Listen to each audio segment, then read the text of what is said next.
Hey, everybody. Thanks for checking out another episode of the Aaron Advantage podcast. Last time I sat down with Mark Fisher, State CEO for IAR. Today, I'm sitting down with Jason Brown, President of the Southwest Indiana Association of Realtors. How you doing today? I'm doing great, buddy. Thank you for having me. No problem. Thanks for saying yes to this. I think this is something that is super important that most people don't ever take into consideration in their careers or as consumers, and that is...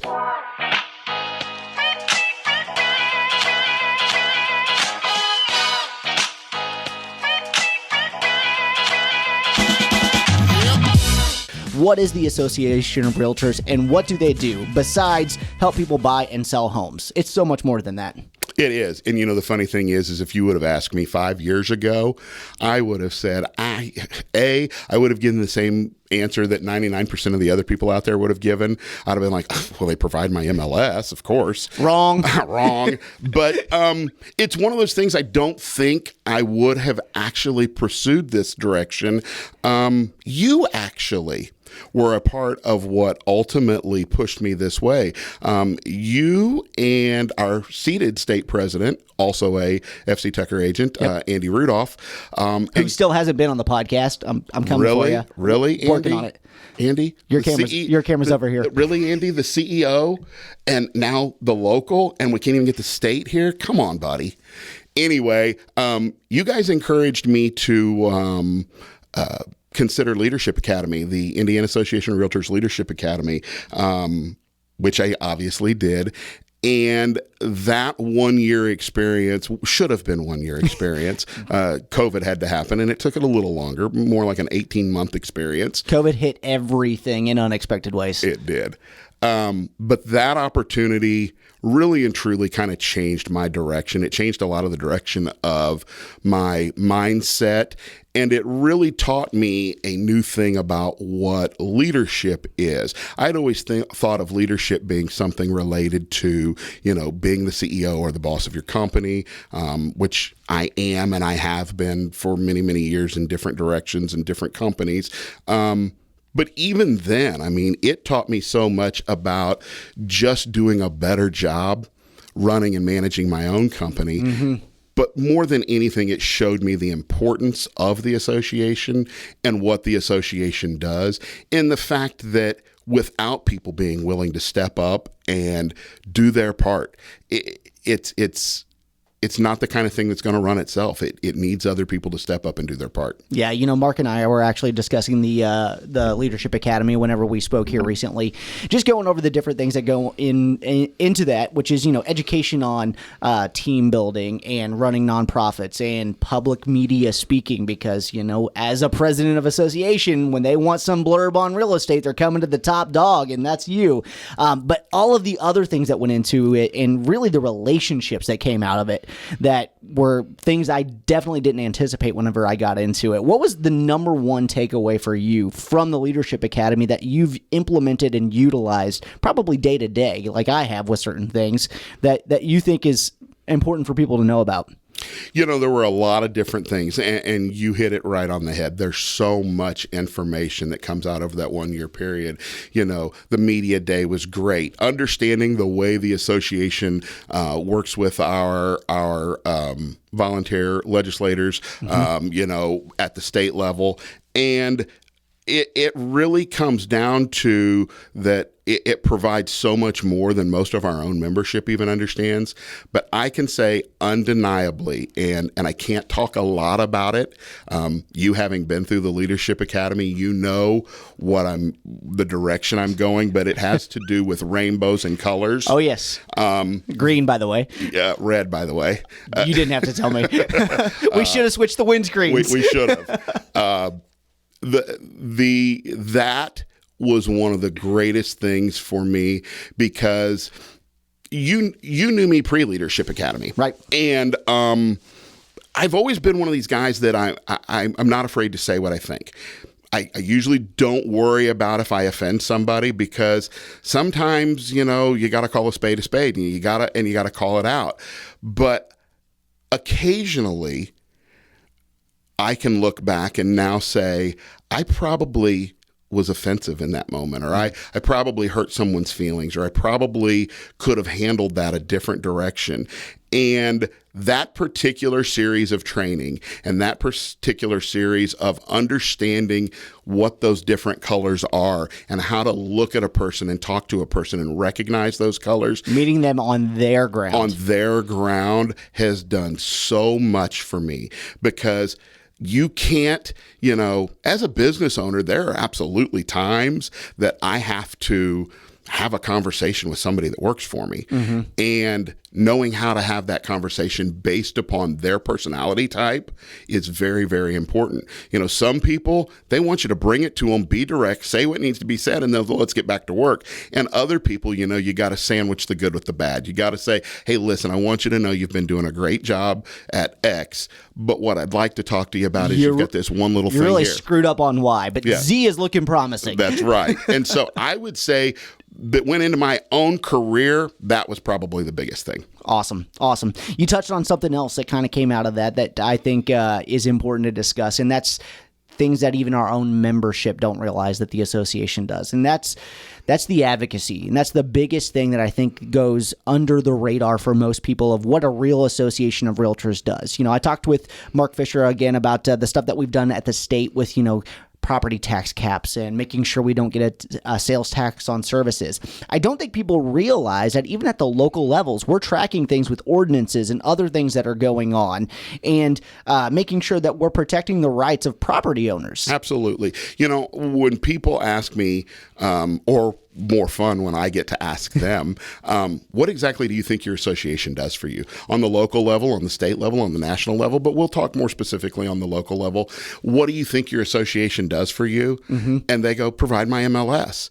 And I chuckle, because that couldn't be further from accurate. They actually have almost nothing to do with providing your MLS. Exactly. It is literally two steps down the road. There is a completely third-party entity out there that provides your MLS.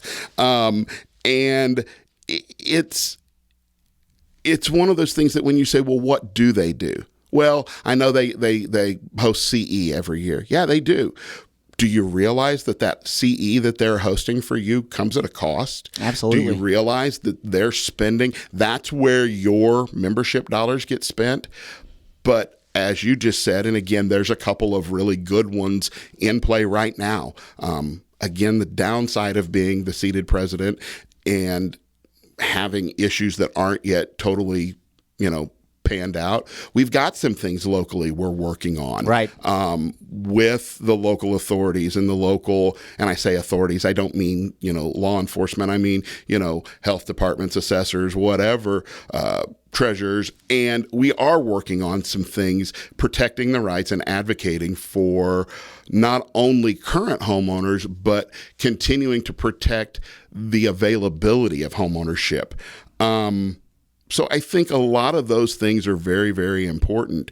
But I think the big things that people totally fly by the radar, and since we brought up, the COVID years, let's use that one, because to me, that's one of the easiest ones we can do. I know on a local level, that year we suspended association dues, or gave a discount or credit back on association dues to help out during that time. I know at the state level, there was a lot of lobbying done to protect our industry. We were declared essential within days. There were states that went months without the ability for real estate practitioners and realtor professionals to help their clients. They were literally put in a position of limbo and brought their local economies to a screeching halt. The fact that we were able to continue doing the things that we were and help people so much is astounding. It is far and away one of the most impressive things I've seen from any association of realtors in the entire country. I wholeheartedly agree. And the other big thing that I think goes under the radar is not every, and this isn't a bad thing. I mean, everybody's at a different place in their career. There's no magic bullet here as to what's a successful career.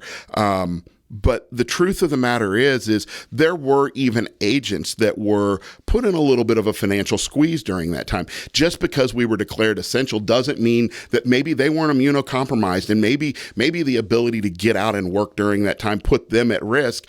And for the first time ever, in a completely self-employed industry. Our Indiana Association was able to work with our state legislature and to get a pandemic unemployment approved even for these self-employed practitioners. And it made the difference of keeping them in business. Absolutely. And I think that those things are what people don't realize this association or these associations do for them. Yeah.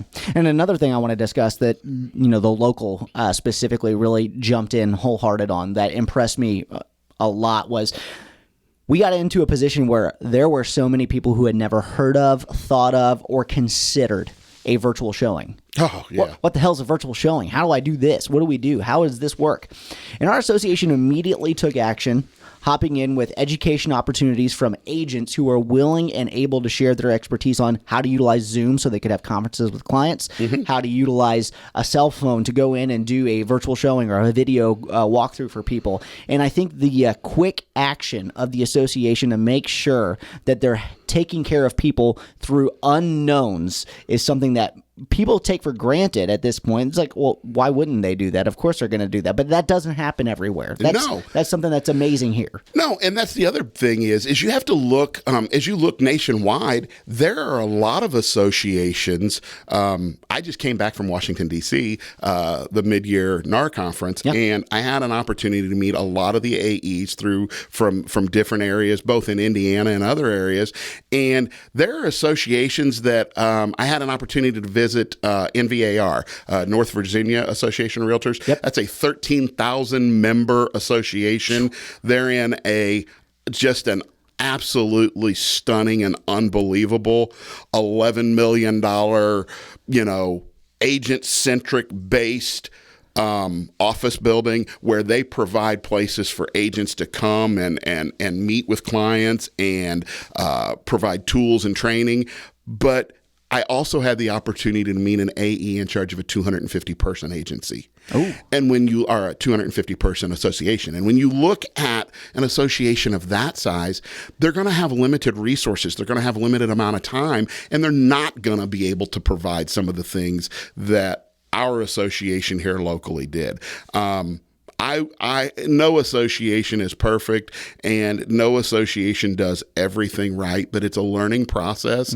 And I would say this without a doubt, I would put our SIAR, our Southwest Indiana Association, up against just about any in the state. Not to besmirch any of those, because they're all great associations, but we have an amazing group of people who really and truly are dedicated to doing what's right for the industry. And I think that's the big part of it, is your leadership team has got to be focused on what's right, not just for the association, because that's the first big thing, right? Is they have to be focused on what's right for the association. What's right for the association may not be what's right for any individual director, right, or any individual member of the executive directors, but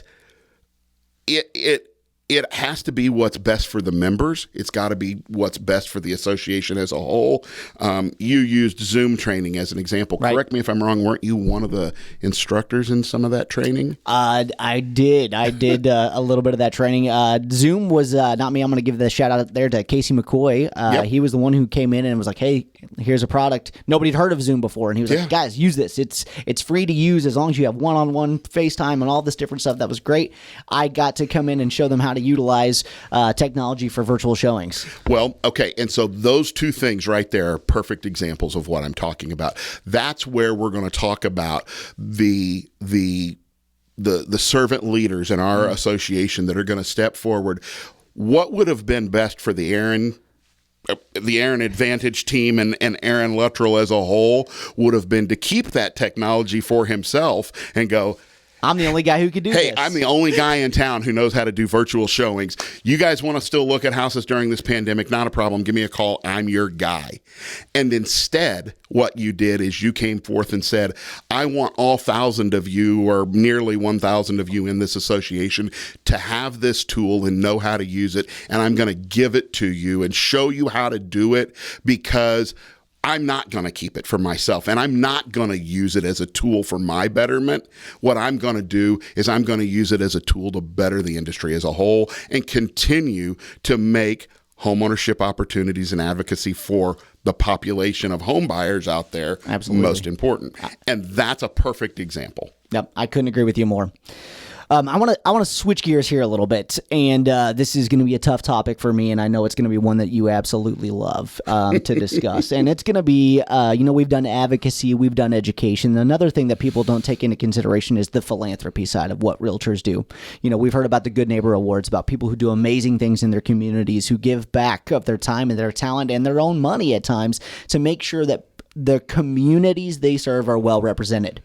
You recently convinced me to do something I absolutely hated, in theory, for a wonderful organization called Granted. Mm-hmm.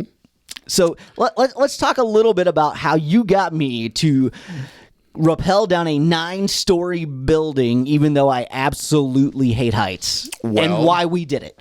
Well, I think that I'll back up, and again, I will thank you for being so willing to jump in there and participate with me. Somewhat willing. It took a few phone calls. Yeah, well, we got it done. You're right. I think one of the things that as an association we need to do and we have to do is we have to give back to the community that gives so much to us. And sometimes that give back is to this organization, and sometimes it's to this organization. We do have to spread the wealth, and we do have to kind of share back and give back of our time. And without even totally jumping straight into the Granted thing just yet, there are tons of agents locally that go unspoken, unrecognized, and unmentioned that are doing things every single day, giving back to their community, giving back of their time, of their resources, of their money, of their hours of the day and the energy. That's the number one thing that most people don't realize is a real estate agent's number one asset. The number one thing we have is hours. There's only 24 of them in a day. And even if you're lucky enough that you can sleep 5 and function, and you can eat twice a day in 30 minutes. So now you've given up 6. That's got 18 left. And a lot of times, I'm sure you can say this as well, it's not enough. Not enough. And that's just on running our businesses or doing whatever else we're doing. That's not some of the give back stuff. Right. And so, yes, the association absolutely makes it a point every year to do that, but I don't want to just talk about that without at least recognizing that beyond the 6 of us that day went down the face of that building, there are other people out there at all times doing things and giving back. 100%. Now, the Granted organization, Granted is an organization that gives money to grant wishes to sick and or potentially terminally sick children. Much like Make-A-Wish, who there is a perfect example. I'm going to give another shout out here to a Tucker agent in town, Christina Rhodes. One of our National Good Neighbor recipients. National Good. She does so much work with that organization. Locally, nationally, you and I even had an opportunity. We built cottages for kids. We built a cottage for kids that we gave away and donated one year for helping out her organization. If I remember correctly, I was looking through some photos recently, and I had it pop up in my photo memories on my iPhone, telling me that was about 5 years ago. This past week that we were building that cottage. We were building that, and so Christine is a great example. But we got onto her by talking about Make-A-Wish. Granted is much like Make-A-Wish. They're out there granting wishes for children. And so they had a fundraiser, and the idea actually started with the South Bend Association. Yep. The South Bend Association had expressed that they were going to do something like this, and they threw it in front of one of the staff members at our association office, who I believe thought they were being funny when they threw it to me as the president. And they're like, hey, we got this great idea. Look what South Bend's doing. You ought to do something too. As it turns out, there's going to be one of these in Evansville to help raise money for Granted. And I was like, okay, I'll do that. And they were like, what? Are you serious? And I was like, yeah, I'll do that. And I was like, but here's the deal. If I'm going to do it, I want to put together a team. And they're like, okay. And the risk in putting together a team is that it's $1,000 per person that we're committing to raise for this particular organization. And, how big do you let a team get before you go, no, wait a minute, we actually got to be able to get this money, And so we put together 6. We had 6 great people that day, 3 guys, 3 girls. And I think that probably the most fun of the whole thing for me was the fact that you are such a great public speaker. You love to teach, you love to give back, you love to do things. But when we they suited us. Well, they suited us up downstairs, and we get on an elevator and we go up the stairs, and it's kind of quiet. Nobody's saying much, and then the door opens up, and we're not even actually on a floor of the building. It's the local CenterPoint Energy building, and we're not actually even on the floor. It's of like the the building. mechanical. It's like the mechanical the place room. They never want you to see. Yeah, it's all like battleship gray, and they've got yellow caution tape that creates the hallway, and we're kind of walking through, and everybody's got all this repelling gear hanging off of them. I think it was you who said, did anyone else feel like we're walking up to the space shuttle right now? Exactly, it was me, because I wanted to break the silence, and everybody just kind of be quiet, and everybody chuckled but you, and I was like, oh wow, he's really getting in the zone for this. And then we run around this corner, and I'm thinking, okay, well, where's the door to get on the roof? And I realized there's like a ladder that goes to the stairs. They call it a stairs. It's a ladder that goes to like a 3x3 scuttle hole. And boy, oh boy, I'll tell you what I didn't expect. It wasn't that it was a beautiful day out there, but I didn't realize being now on probably the 10th story, I guess, of that building on Evansville's riverfront, there's a nice breeze comes off that river pretty much 24/7. There is indeed. And nice breeze is such an understatement. It was a gusty wind. It was damn windy is what it was. And so they go over and they're rigging us all up and they're getting us all ready to go. And again, you're not saying much. And after each person goes through their rigging and their safety training, there's the group there that are doing the interviews from the top, and then there's another group at the bottom. And I said, Aaron, you're going to have to figure out how to speak, because that's the only time in my life I've ever seen you silent for like 35 minutes. And that was the absolute best part of the entire day, if you ask me. It was the interview process. You did break out of your shell, and you said what needed to be said. And then when we walked back over, you and I were the last 2, I believe, to go. Yes, we were. And when you got up there, I could see for the first time, I could truly see the fear in your eyes. I would have thought becoming a father or, working in real estate in general. It prepares you for a lot of things. Sitting backwards with your feet hanging over the side of a building, nothing prepares you for that. All I kept thinking to myself was, because I really tried not to focus on exactly what it was we were doing, what I kept trying to think was, there's no way an organization that's out here generating money for such a worthy cause, and there's television crews and all of this, surely they're not going to let one of us fall and splat on the ground, are they? They would not. So I was just convinced that no matter how screwed up I might have done it, that there was no way they were going to let us hit the ground. You knew you were making it safely to the ground. And I'll tell you, that once I got going, I kind of relaxed a little bit, and I was like, okay, this isn't as bad as I thought it would be, and right. I was very happy to have done it. But that wind, I'll tell you, that was something that I was battling the whole way down. I know you were too. Sure. So I think as soon as I hit the ground, the first question I was asked was, do you think you'll do it again? And I think it was Ryan O'Brien, and I said, maybe. And he goes, maybe. I go, way better than the hard pass I was going to give you, buddy. Yeah.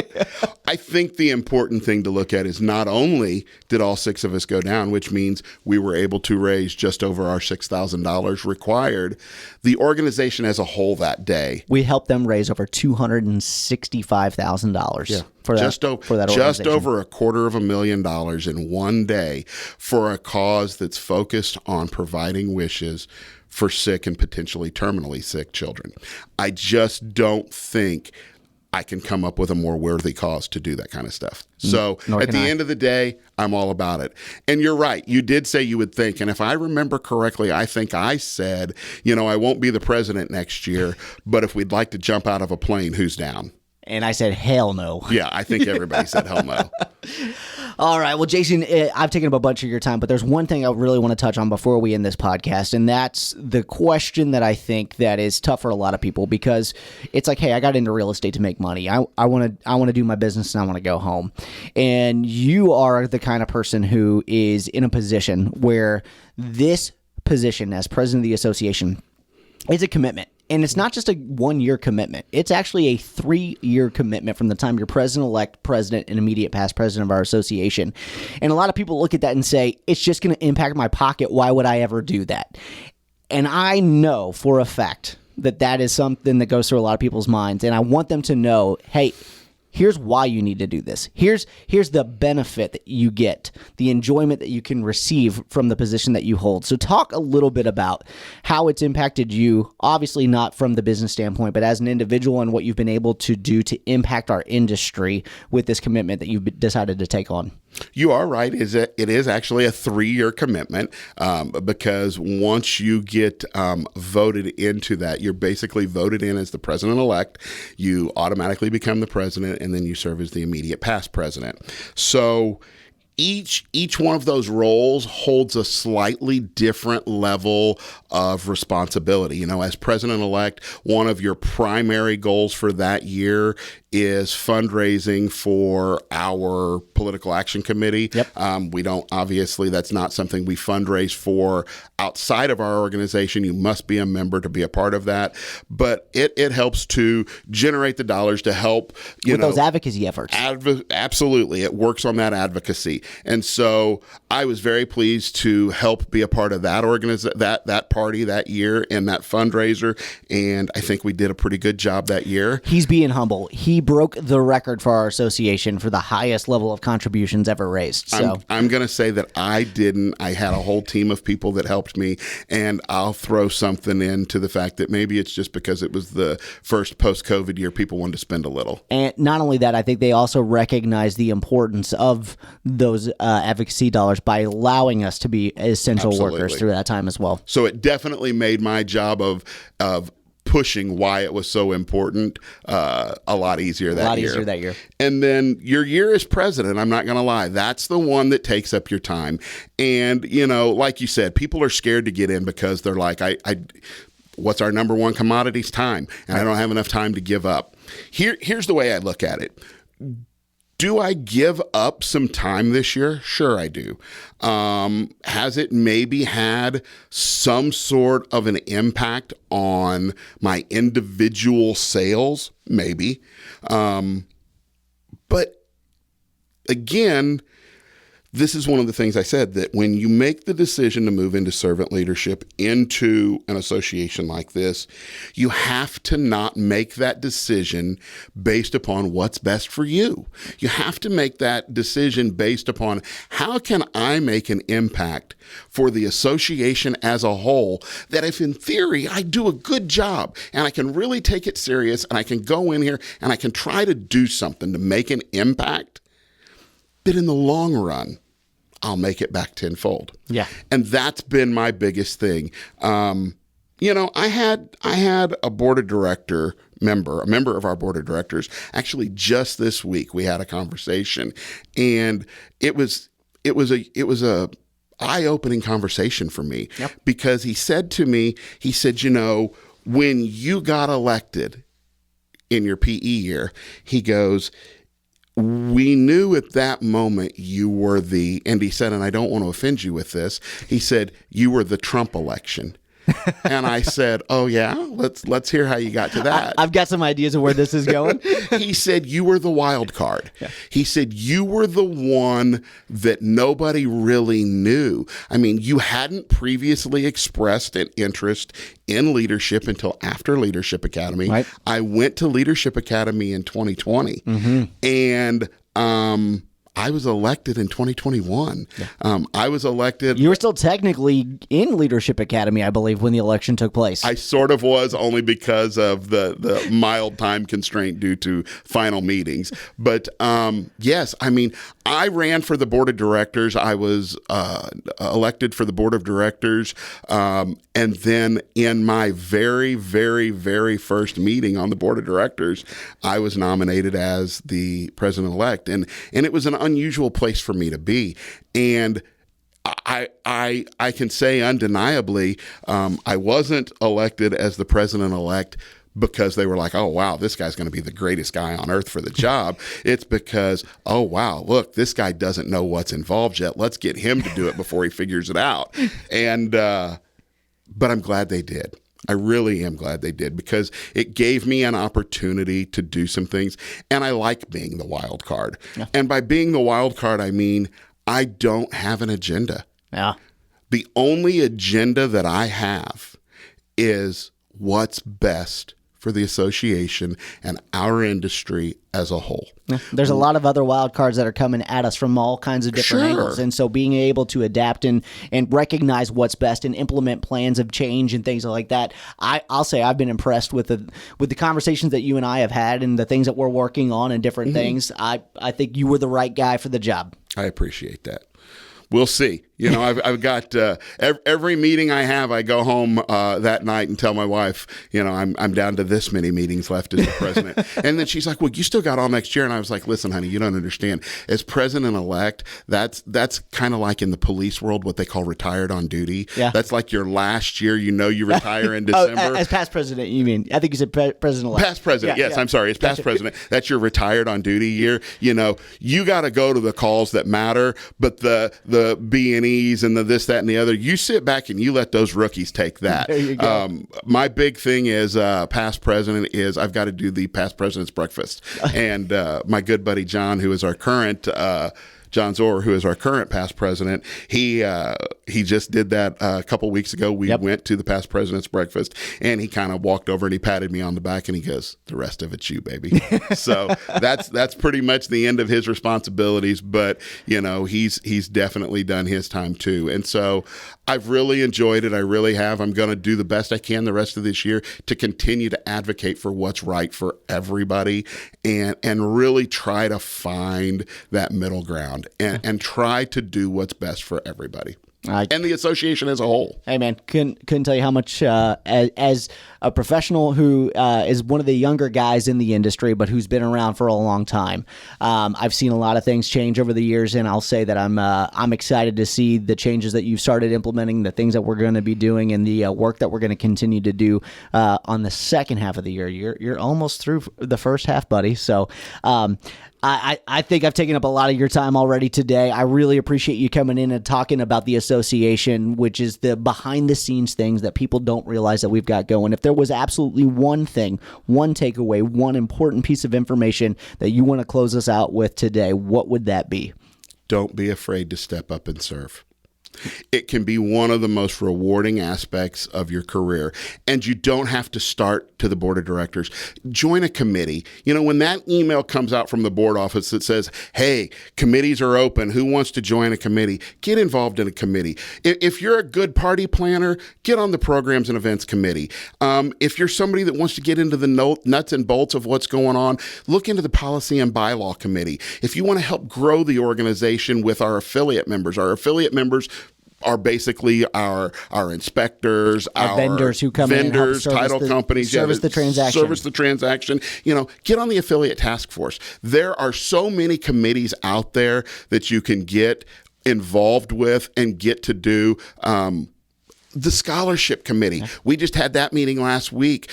This association gives out 5 scholarships a year to the children or grandchildren of our membership. And when I say scholarships, we're talking college scholarships. Yep. And, you know, that is such a hard process. You want to give everybody that applied one.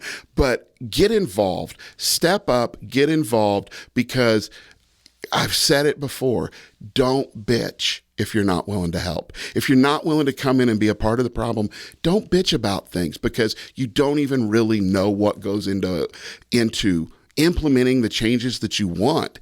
So if nobody else is going to police our business and grow our business, it's time for you to step up and do it. Couldn't have said it any better myself. Jason, thank you so much. Appreciate your time. Looking forward to the rest of the year. I appreciate you, brother. Thanks for having me. Hey, this is Aaron Luttrull. Thank you so much for checking out the Aaron Advantage podcast. If you would like to be a guest, please feel free to reach out to me anytime. We're always looking for other people to interview.